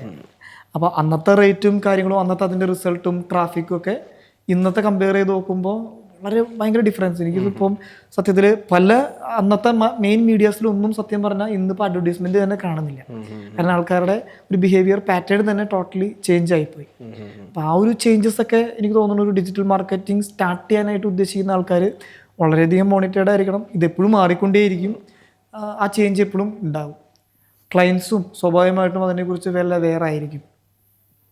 ഓക്കെ ജോൺ, എനിക്ക് ഒരു കാര്യം ബേസിക്കലി അറിയേണ്ടത് എന്താണെന്ന് പറഞ്ഞാൽ ഇപ്പം 2009 മുതൽ ഒരു ക്ലയൻറ്റിനെ ഇപ്പം വരെ സസ്റ്റെയിൻ ചെയ്ത് കൊണ്ടുപോകാൻ എന്തൊരു സ്കില്ലാണ് നിങ്ങൾ ഇടുന്നത് client റീറ്റെൻഷൻ and client management? Like അത് എനിക്ക് വൺ ഓഫ് ദ ലൈക്ക് എനിക്ക് ഭയങ്കര ഇൻസ്പയർ ചെയ്തതും പിന്നെ ഞാനത് എന്താ പറയുന്നത് എപ്പോഴും പഠിക്കാൻ നോക്കുന്ന ഒരു സാധനമാണ്. എങ്ങനെയാണ് ഒരു ക്ലയൻറ്റിനെ ലൈക്ക് ഞാൻ പേഴ്സണലി കണ്ടിട്ടുണ്ട് നിങ്ങൾ ക്ലയൻറ്റിൻ്റെ കൂടെ ആസ് എ അവരുടെ തന്നെ ബിസിനസ് പേഴ്സൺ ആയിട്ടാണ് നമ്മളോട് സംസാരിക്കാറും നമ്മൾ പ്രൊജക്റ്റ് എല്ലാം ഹാൻഡിൽ ചെയ്യുന്ന സമയത്ത് ആ ഒരു റിലേഷൻഷിപ്പ് എങ്ങനെയാണ് ബിൽഡ് ചെയ്യുക? ബിക്കോസ് അല്ല, അത് വിപിൻ ചോദിച്ച ചോദ്യത്തിൽ തന്നെ അതിൻ്റെ ആൻസർ ഉണ്ട് സത്യം പറഞ്ഞാൽ. അല്ല, അതിനകത്ത് വളരെ ഇമ്പോർട്ടൻ്റ് ആയിട്ടുള്ളൊരു കാര്യം എന്താണെന്ന് വെച്ചാൽ ഇപ്പം ഇന്നത്തെ കാലത്ത് നമ്മുടെ ആ ഒരു മീഡിയം ഓഫ് കമ്മ്യൂണിക്കേഷൻ വളരെ ഇമ്പോർട്ടൻ്റ് ആണല്ലോ. ഇന്നത്തെ കാലത്ത് നമുക്ക് വളരെ ഈസി ആയിട്ട് നമുക്ക് ആ കമ്മ്യൂണിക്കേഷനെ ഒന്നില്ലെങ്കിൽ നമുക്ക് വീഡിയോ കോളിലോ അല്ലെങ്കിൽ ഒരു ടെലിഫോൺ കോളിലോ വേണമെങ്കിൽ നമുക്ക് ക്ലോസ് ചെയ്യാം.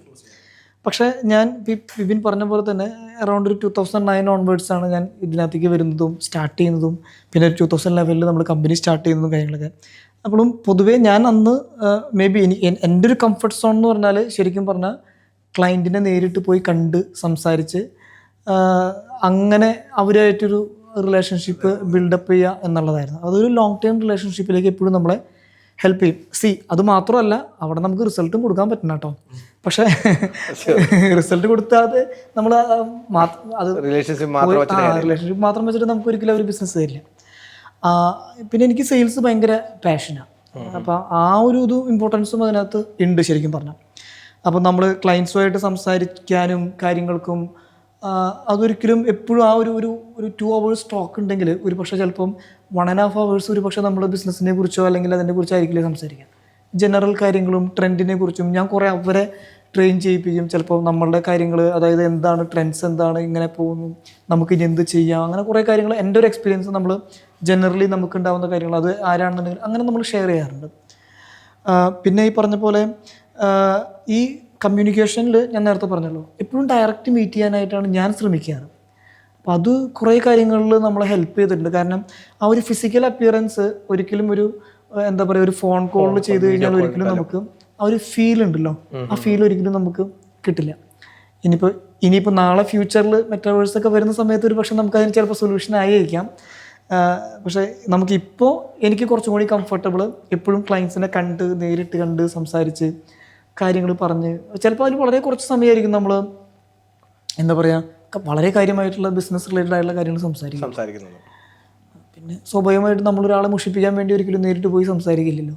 നമ്മളെപ്പോഴും കാര്യങ്ങൾ അണ്ടർസ്റ്റാൻഡ് ചെയ്യാനായിട്ടും കൂടുതൽ ശ്രമിക്കുക, അവരുടെ പ്രശ്നങ്ങൾ മനസ്സിലാക്കുക. അതൊക്കെ തന്നെയാണ് അതിനകത്ത് വേറെ വലിയ എന്താ പറയുക.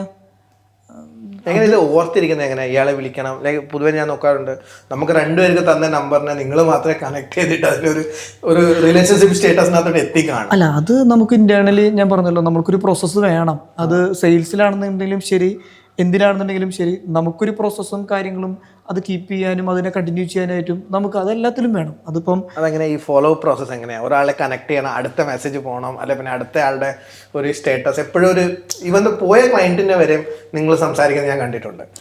അല്ല, അത് ഞാൻ നേരത്തെ പറഞ്ഞല്ലോ അതൊരു റിലേഷൻഷിപ്പുമാണ്. അത് ഈ പറഞ്ഞ മാതിരി അതൊരു പ്രോസസ്സിൻ്റെ ഭാഗം കൂടിയാണ്.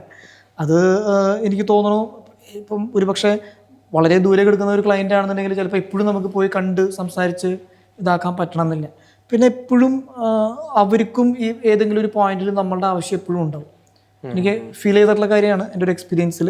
അപ്പോൾ അവർക്കും അതെന്തായാലും ഷെയർ ചെയ്യേണ്ടി വരും. പിന്നെ ഇന്നത്തെ കാലത്ത് ഒരിക്കലും ഒരു മാർക്കറ്റിങ്ങിനെ അവോയ്ഡ് ചെയ്തിട്ട് പ്രത്യേകിച്ച് ഒരു ഡിജിറ്റൽ മാർക്കറ്റിങ്ങിനെ അവോയ്ഡ് ചെയ്തുകൊണ്ട് ഒരു ക്ലയൻറ്റിന് കംപ്ലീറ്റ്ലി അത് സസ്റ്റെയിൻ ചെയ്ത് പോകാൻ പറ്റുമെന്ന് എനിക്ക് തോന്നുന്നില്ല. അത് ഏത് ഫീൽഡാണെന്നുണ്ടെങ്കിലും, പ്രത്യേകിച്ച് real estate, tourism, education industry, അങ്ങനെ ഏതൊരു ഫീൽഡിലാണെന്നുണ്ടെങ്കിലും എനിക്ക് അങ്ങനെ തോന്നുന്നത്. ശരിയാണ് വിപിൻ പറഞ്ഞ പോലെ മിനിമം എനിക്ക് തോന്നുന്നു എൻ്റെ ഒരുവിധം ക്ലയൻസ് എല്ലാം 8 വർഷത്തിന് മേലെ ഇതുണ്ട്, നമ്മളുമായിട്ടുള്ളൊരു റിലേഷൻഷിപ്പ് ഉണ്ട് അവരായിട്ട്.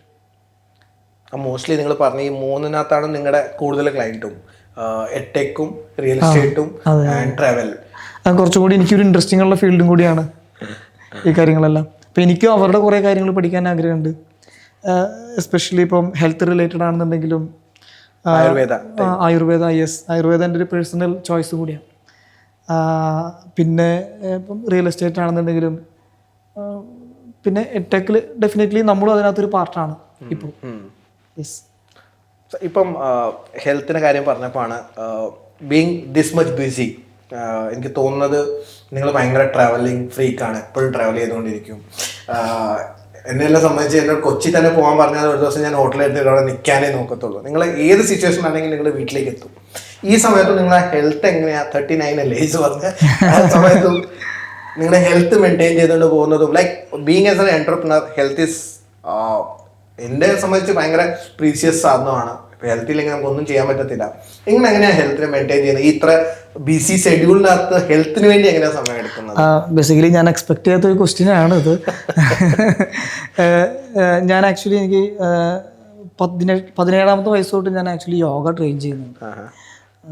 പിന്നെ നമുക്ക് കോളേജ് ലെവലിലാണെന്നുണ്ടെങ്കിലും ഞാൻ പറഞ്ഞല്ലോ ഹെൽത്ത് അല്ലെങ്കിൽ ഇപ്പോൾ നേരത്തെ അത് പറഞ്ഞതിൻ്റെ ഒരു ഭാഗം തന്നെയാണല്ലോ യോഗ കാര്യങ്ങളൊക്കെ വരുന്നത്. അപ്പോൾ യോഗ അത്രയും നാളായിട്ട് ഇപ്പം ഞാൻ ഡെയിലി മോർണിംഗ് യോഗ ചെയ്യും. അത് ഏത് ലൊക്കേഷനിലാണെന്നുണ്ടെങ്കിലും ശരി, നമ്മളത് യോഗ അല്ലെങ്കിൽ ഒരു മിനിമം ഒരു എക്സസൈസ് ചെയ്യാതെ എനിക്ക് ആ ഒരു ഡേ സ്റ്റാർട്ട് ചെയ്യാനോ പറ്റില്ല. കാരണം ഇപ്പം എനിക്ക് തോന്നുന്നു വിപിനും അത് പ്രാക്ടീസ് ചെയ്യുന്നുണ്ടായിരിക്കുമല്ലോ. അത് യോഗ അല്ലെങ്കിൽ തന്നെ അത് വേറെ ഏതെങ്കിലും രീതിയിലുള്ള എക്സസൈസ് ആണെന്നുണ്ടെങ്കിലും അത് ചെയ്ത ദിവസവും ചെയ്യാത്ത ദിവസവും നമ്മളൊന്ന് ഡിഫറൻഷ്യേറ്റ് ചെയ്യാൻ നോക്കിക്കഴിഞ്ഞാൽ അത് ചെയ്തിട്ടുള്ള ആൾക്കാർക്ക് അതിൻ്റെ ഒരു എനർജി ഡിഫറൻസ് ഫീൽ ചെയ്യും. അത് ചെയ്യാത്ത ഒരു ദിവസം എന്നെ സംബന്ധിച്ച് ഭയങ്കര ഒരു ഡൾ ഡേ ആയിരിക്കും. അത് മേ ബി ഒരു ഫിസിക്കലി ഇപ്പോൾ നമ്മളൊരു എന്താ പറയുക ആ ഒരു ലെവലിൽ അല്ലെന്നുണ്ടെങ്കിലും നമ്മുടെ ഇൻറ്റേർണൽ ബോഡി ഫിറ്റാക്കുക എന്നുള്ളതാണ് എൻ്റെ ഏറ്റവും വലിയ ആവശ്യവും ചലഞ്ചും. അത് ചെയ്യാനായിട്ട് നമ്മളെപ്പോഴും ട്രൈ ചെയ്യും. പിന്നെ നമുക്ക് എന്താ പറയുക നമ്മളുടെ ഈ ടോപ്പിക്കിൽ പെട്ടതല്ലെങ്കിൽ ഞാൻ പറയുകയാണ്, ആവശ്യമില്ലാത്ത ഫുഡ് ഞാൻ കഴിക്കാറില്ല. ആവശ്യമുള്ള ഫുഡേ കഴിക്കാറുള്ളൂ. ഞാൻ കഴിക്കാൻ വേണ്ടി, അതായത് ഭക്ഷണം കഴിക്കാൻ വേണ്ടി ജീവിക്കുന്ന ആളല്ല, ജീവിക്കാൻ വേണ്ടി ഭക്ഷണം കഴിക്കുന്ന ആളാണ്. കണ്ടാലും പറയും. അപ്പം അങ്ങനെ ഒരു ഡിഫറൻസ് അതിനകത്തുണ്ട്. Anyway okay, great. എസ്പെഷ്യലി ഇപ്പം ഹെൽത്തായി നമ്മൾ ബിസിനസ്സായി പറഞ്ഞ്, സോ ഇപ്പം നമ്മൾ ഇതും സംസാരിച്ചിലേക്ക് ഇപ്പം പുതിയ ഒരാൾ തുടങ്ങുകയാണെങ്കിൽ എന്തൊക്കെ കാര്യങ്ങളാണ് ശ്രദ്ധിക്കേണ്ടത്, പിന്നെ നമ്മൾ ക്ലയൻസിൻ്റെ റിറ്റൻഷനും മാനേജ്മെൻറ്റും സെക്ഷന് പറഞ്ഞ് പ്രോസസ്സിനെ പറ്റി നമ്മൾ സംസാരിച്ച്. സോ ഈ ട്രാക്കിംഗ് ഇപ്പം ജോണിനെ പറ്റി എനിക്ക് പറയാനുള്ളത്, നിങ്ങൾ ഭയങ്കര നമ്പർ സ്പെസിഫിക് ആണ്. എക്സാക്ട്ലി നിങ്ങളോട് ചോദിച്ചാൽ ആ സ്റ്റാഫ് ലാസ്റ്റ് മന്ത് അല്ലെ പിന്നെ 6 മാസം മുമ്പേ എത്ര വർക്ക് ചെയ്ത്, ഏതൊക്കെ പ്രൊജക്റ്റിൽ വർക്ക് ചെയ്ത്, എത്ര അവേഴ്സ് ഇരുന്ന്, എന്തൊക്കെയായിരുന്നു അയാളുടെ പ്രൊഡക്ടിവിറ്റി, ആ ഒരു പ്രോസസ്സ് എങ്ങനെയാണ് ലൈക്ക് നിങ്ങൾ ഡെവലപ്പ് ചെയ്ത് കൊണ്ടുവന്നത്. ലൈക്ക് അത് എന്നെ സംബന്ധിച്ച് ഇപ്പം ഒരുപാട് എംപ്ലോയീസ് കൂടിക്കഴിഞ്ഞാൽ നമുക്ക് ട്രാക്ക് ചെയ്യാൻ ഭയങ്കര പ്രയാസമാണ്. ബട്ട് ഇത് ട്രാക്ക് ചെയ്യണം, ബിക്കോസ് എന്നാലും മാത്രമേ നമുക്ക് ചിലപ്പം ഒരു ടീമിൽ ഒരാൾ നല്ലോണം വർക്ക് ചെയ്യുന്നതായിരിക്കും, ഒരാൾ വർക്ക് ചെയ്യാത്തതായിരിക്കും, നമുക്കത് ട്രാക്ക് ചെയ്യാൻ പറ്റത്തില്ല. ബീങ് ആൻ എൻ്റർപ്രണർ ഈ ട്രാക്കിങ്ങും പിന്നെ ഈ പ്രോസസ്സും എന്തൊക്കെയാണ് സ്പെസിഫിക്കലി ആണ് നിങ്ങൾ നോക്കുന്നത്, എങ്ങനെയാണ് ഇത് മെയിൻറ്റെയിൻ ചെയ്യുന്നത്, ആ ഒരു ഇൻഫർമേഷൻ എങ്ങനെയാണ് കീപ്പ് ഓൺ ചെയ്യുന്നത്? ഞാൻ ഓൾറെഡി നമ്മൾ സംസാരിച്ചല്ലോ, അതായത് ഒരു പ്രോസസ്സ് ഡെഫിനറ്റ്ലി ഉണ്ടെങ്കിൽ മാത്രമേ നമുക്കൊരു ബിസിനസ്സിനെ നല്ല രീതിയിലേക്ക് മുന്നോട്ട് കൊണ്ടുപോകാൻ ഗ്രോ ചെയ്യിപ്പിക്കാൻ പറ്റുള്ളൂ. നമ്മൾ ഫേസ് ചെയ്തിട്ടുള്ള ഒരു ചലഞ്ചിനെ കുറിച്ച് നമ്മൾ പറഞ്ഞിട്ടുണ്ട്. ശരിക്കും ബിസിനസ് ഡെവലപ്മെൻറ്റിനേക്കാൾ ചലഞ്ചിങ് ആയിട്ട് ഫീൽ ചെയ്തത് ഈ അഡ്മിനിസ്ട്രേഷനാണ്. അതായത് ഇവരെങ്ങനെ നമ്മൾ പ്രോപ്പർലി ഇങ്ങനെ IT കമ്പനി നമ്മൾ അല്ലെങ്കിൽ അത് റൺ ചെയ്യുമ്പോൾ നമ്മൾ ഫേസ് ചെയ്യേണ്ട അല്ലെങ്കിൽ ചെയ്യേണ്ട കുറേ കാര്യങ്ങളുണ്ട്. അപ്പോൾ അതിൽ ഓരോ എംപ്ലോയിയുടെയും അവരുടെ പ്രൊഡക്ടിവിറ്റി ഡെഫിനറ്റ്ലി വളരെയധികം മാറ്ററാണ്. ഈ ഞാൻ പറഞ്ഞല്ലോ 2011 നമ്മൾ സ്റ്റാർട്ട് ചെയ്തു. 2013 ആയപ്പോഴാണ് നമ്പർ ഓഫ് എംപ്ലോയീസ് കൂടുമ്പോൾ ഡെഫിനറ്റ്ലി നമ്മൾ ഓരോരുത്തരും ഇവരെന്ത് ചെയ്യുന്നു, അല്ലെങ്കിൽ ഇവർ പേഴ്സണലി ചിലപ്പോൾ നമുക്ക് ഒരു ലിമിറ്റേഷൻസ് ഉണ്ട്. ഇപ്പം 30 ആണെങ്കിലും 40 ആണെങ്കിൽ ഇപ്പോൾ നമുക്കൊരു നമ്മുടെ കമ്പനിയിലെ എല്ലാ ആൾക്കാരും അറിയില്ല എന്നല്ല ഞാൻ പറഞ്ഞു വരുന്നത്. പക്ഷേ ഇവർ ഓരോരുത്തരും ചെയ്യുന്നത് നമുക്കതൊരു റെക്കോർഡിക്കലാവണം.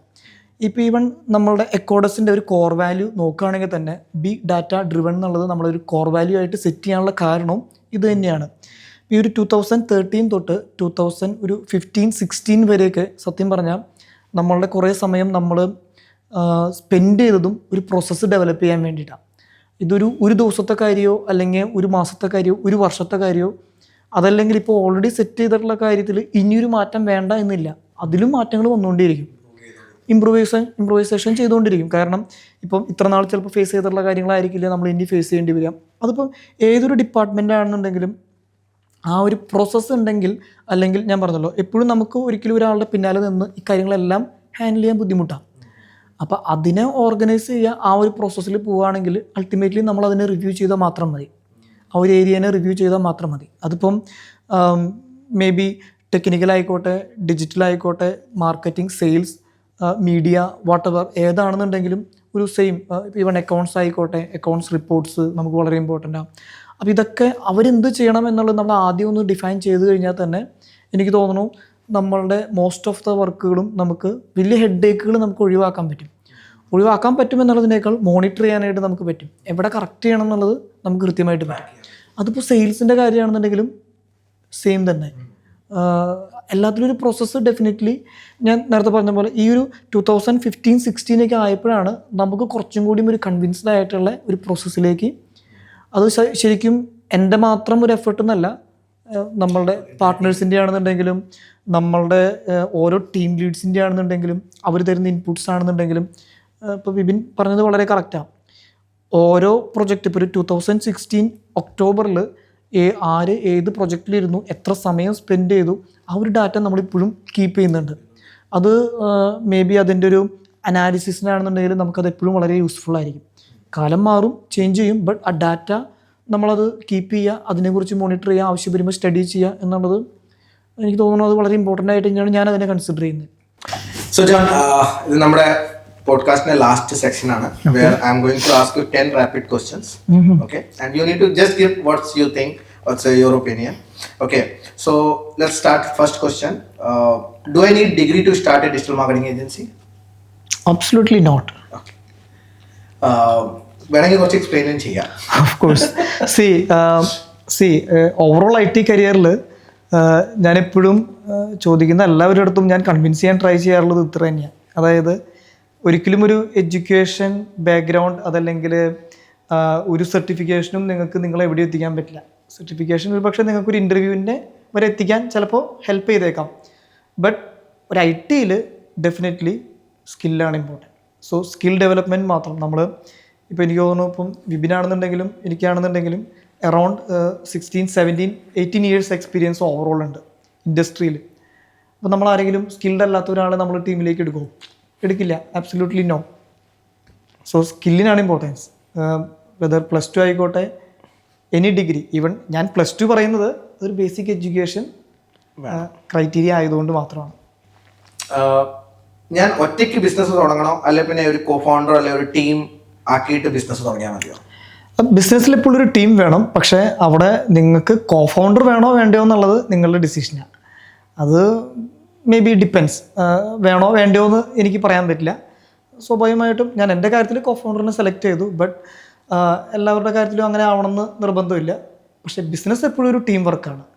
അവിടെ ഒരിക്കലും നിങ്ങൾക്ക് ഒറ്റയ്ക്കൊരു ബിസിനസ്സോ ഒറ്റയ്ക്കൊരു സ്ഥാപനമോ കൊണ്ടു നടക്കാൻ പറ്റില്ല. എന്തായാലും നിങ്ങൾക്കൊരു ടീം വേണം. എത്ര മണി വേണം നമുക്ക് സ്റ്റാർട്ട് ചെയ്യാനോ, ഒരു ഏജൻസി സ്റ്റാർട്ട് ചെയ്യാൻ? ഏജൻസി സ്റ്റാർട്ട് ചെയ്യാനായിട്ട് എനിക്ക് തോന്നുന്നു മണി അല്ല important. More than money may be നിങ്ങൾക്കൊരു പാഷൻ ഉണ്ടാവുക, നിങ്ങൾക്ക് അതിനെ കൊണ്ടു നടക്കാൻ നേരത്തെ പറഞ്ഞ പോലെ നമുക്കൊരു പ്രോസസ്സ് വേണം എന്നുള്ളൊരു ആഗ്രഹം ഇനീഷ്യലി കൊണ്ടുവരിക. ഇല്ലെങ്കിലും നമുക്കത് മാക്സിമം ട്രൈ ചെയ്ത് കൊണ്ടുവരാൻ നോക്കാം. പാഷനാണ് ഞാൻ ഏറ്റവും ഇമ്പോർട്ടൻ്റ് ആയിട്ട് കൊടുക്കുന്ന മെയിൻ ക്രൈറ്റീരിയ. മണീനെ പുറത്ത്. അടുത്ത ക്വസ്റ്റ്യൻ, ഞാനൊരു സ്പെസിഫിക് നീഷിലാണോ തുടങ്ങേണ്ടത്, അല്ലെ പിന്നെ I can offer all services to all agency? എപ്പോഴും ഇന്ന് ഞാൻ നോക്കുമ്പോൾ ഓപ്പർച്യൂണിറ്റീസ് ഇഷ്ടം പോലെയുണ്ട്. അത് നമ്മളെല്ലാത്തിലും കൈവയ്ക്കുന്നതിനേക്കാൾ ഏതെങ്കിലും ഒരെണ്ണത്തിൽ വളരെ സ്പെസിഫിക് ആവുകയാണെന്നുണ്ടെങ്കിൽ വളരെയധികം അത് ഇമ്പോർട്ടൻ്റ് ആവുമെന്നാണ് ഞാൻ ഫീൽ ചെയ്യുന്നത്. കാരണം എല്ലാത്തിലും നമ്മൾ എന്താ പറയുക, എല്ലാത്തിലും കയറി തലവെച്ച് ഒന്നും ഇല്ലാണ്ടാവുന്നതിനേക്കാളും ഏതെങ്കിലും ഒരെണ്ണം വളരെ സ്പെസിഫിക് ആയിട്ട് അതിലൊരു മാസ്റ്റർ ആവുക എന്നുള്ളതായിരിക്കും എപ്പോഴും ഞാൻ സജസ്റ്റ് ചെയ്യുന്ന ഇപ്പോഴത്തെ ഒരു കാര്യം. Like you did in real estate. ശരിക്ക് എൻ്റെ അടുത്ത് ക്ലയൻസ് ഇല്ല, ബട്ട് ഞാൻ എങ്ങനെ ഒരു പോർട്ട്ഫോളിയോ ബിൽഡ് ചെയ്യാം? നിങ്ങളിപ്പോൾ ഒരു ഡിസൈനിങ്ങിലാണോ അല്ലെങ്കിൽ ഡിജിറ്റൽ മാർക്കറ്റിങ്ങിലാണോ എന്തിലാണോ ഉദ്ദേശിക്കണമെന്നുണ്ടെങ്കിൽ നിങ്ങൾക്കൊരു ട്രയൽ എല്ലാത്തിലും നോക്കാം. ഇപ്പോൾ നിങ്ങൾക്കൊരു ട്രയൽ ക്യാമ്പയിൻസ് എല്ലാത്തിലും സെറ്റ് ചെയ്യണമെങ്കിൽ സെറ്റ് ചെയ്യാം. ഇനിയിപ്പോൾ ഡിസൈനിങ്ങിലാണെന്നുണ്ടെങ്കിൽ തന്നെ നിങ്ങൾക്ക് നിങ്ങളുടേതായിട്ടുള്ള രീതിയിൽ നിങ്ങൾക്ക് അതിൻ്റെ ഒരു ഇംപ്രൂവൈസ്ഡ് വേർഷൻ നിങ്ങൾക്ക് ചെയ്ത് നോക്കാം. എങ്ങനെ വേണമെങ്കിലും ചെയ്യാമല്ലോ. പോർട്ട്ഫോളിയോ ഡെവലപ്പ് ചെയ്യുക എന്നുള്ളത് ഞാൻ പറഞ്ഞല്ലോ, അതും മണിയായിട്ടോ സംഭവം ബിസിനസ്സായിട്ടോ പ്രത്യേകിച്ച് റിലേഷൻഷിപ്പ് കൊണ്ടുവരേണ്ട ആവശ്യമുണ്ടെന്ന് എനിക്ക് തോന്നണില്ല.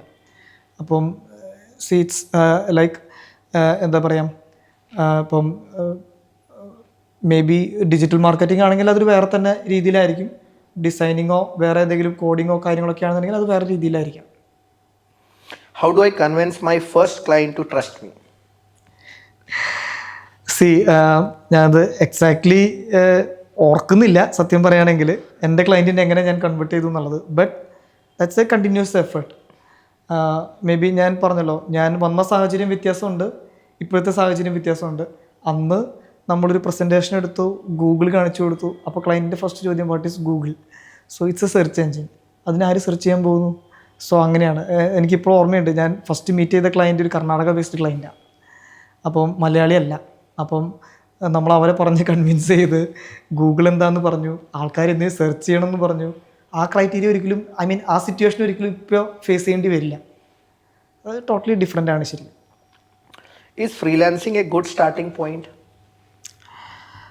ഫ്രീലാൻസിങ് ബേസിക്കലി കുറച്ചും കൂടിയും എനിക്ക് തോന്നുന്നു കുറേയും കൂടിയും നമുക്കൊരു കംഫർട്ടബിൾ സോണാണ്. എപ്പോഴും കംഫർട്ട് സോണിൽ നമ്മൾ എന്ത് കാര്യം സ്റ്റാർട്ട് ചെയ്താലും അവിടെ ഒരു റിസ്ക് എലമെൻറ്റ് കുറവാണ്.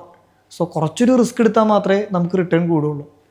റിട്ടേൺ ഇൻ ദ സെൻസ് അത് റവന്യൂ വൈസ് ആണെന്നുണ്ടെങ്കിലും ശരി, അതല്ല നമ്മളുടെ ഒരു പാഷൻ, അത് ബിസിനസ് ഒരു ഓണ്ടർപ്രണർഷിപ്പ് ആണെങ്കിലും ശരി, നമുക്കൊരു എന്താ പറയുക, നമ്മൾ കൺവിൻസ്ഡ് ആണ് നമുക്കിത് ചെയ്യാൻ പറ്റുമെന്നുണ്ടെങ്കിൽ ഡെഫിനറ്റ്ലി ഫ്രീലാൻസിങ്ങിനേക്കാൾ ഞാൻ പറയാം എപ്പോഴും ഒന്നുമില്ലെങ്കിൽ ആദ്യം ഒരു പാർട്ട്ണർഷിപ്പ് ഫേമായിട്ടോ ദെൻ ഒരു കമ്പനിയായിട്ട് രജിസ്റ്റർ ചെയ്യാനോ നോക്കിയാൽ മതി.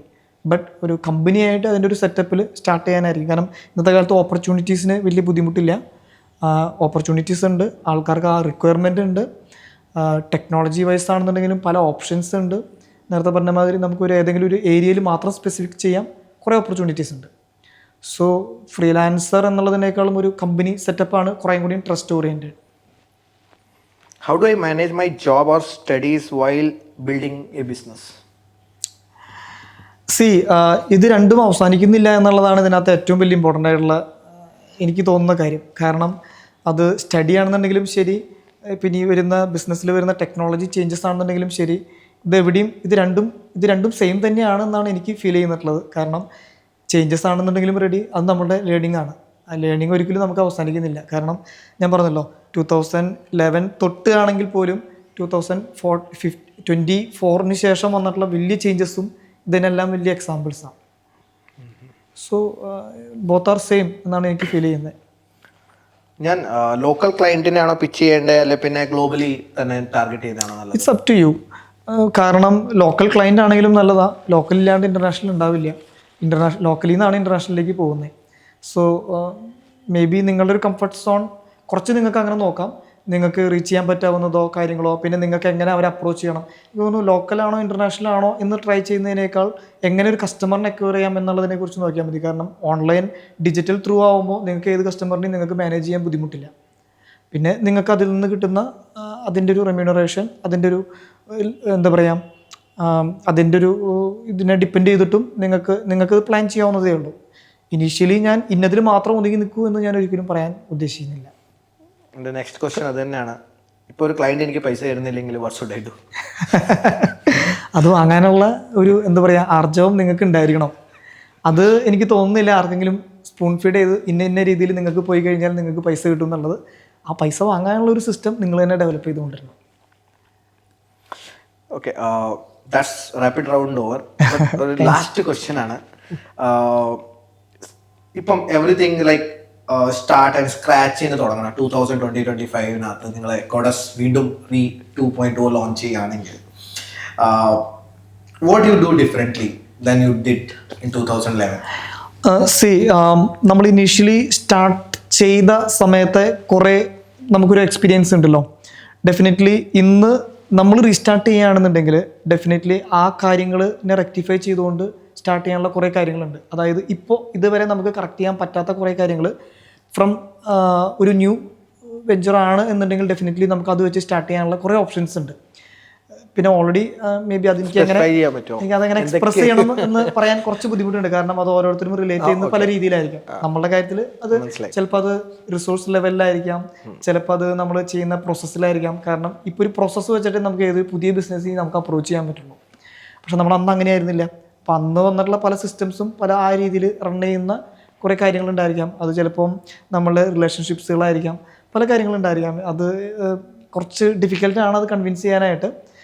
ശരിക്കും പുതിയൊരു സംരംഭം സ്റ്റാർട്ട് ചെയ്യുകയാണെന്നുണ്ടെങ്കിൽ ഡെഫിനറ്റ്ലി കുറേയും കൂടി മെച്ചുവേർഡ് വേയിൽ സ്റ്റാർട്ട് ചെയ്യാനായിട്ടുള്ള എന്താ പറയുക ഒരു ഐഡിയാസ് ഉണ്ട്, അല്ലെങ്കിൽ ഒരു ഓപ്ഷൻസ് ഉണ്ട്, അല്ലെങ്കിൽ കുറേ എന്താ പറയുക ആ ഒരു ഫീല് നമുക്കുണ്ട്. അതിന് കുറേയും കൂടി ഡിഫറെൻ്റ് ആയിട്ട് സ്റ്റാർട്ട് ചെയ്ത് കുറേയും കൂടി ഈസി ആയിട്ട് അതിനെ ഫാസ്റ്റായിട്ട് ഗ്രോ ചെയ്യിപ്പിക്കാൻ പറ്റും എന്നുള്ളൊരു കാര്യം. Okay, that was a great session. So this is our founders talk, and ഞാൻ ഇതിനെ ഉദ്ദേശിക്കുന്നത് ഇത് കണ്ടിന്യൂസ് ആയിട്ട് ഡിസ്കഷൻ കണ്ടിന്യൂ ചെയ്ത് ഫൗണ്ടേഴ്സിനോട് സംസാരിച്ചുകൊണ്ടിരിക്കാൻ വേണ്ടിയാണ്. So thank you John for coming and giving us a time for this particular wonderful session, and hope you to see you again very soon. Definitely, sure.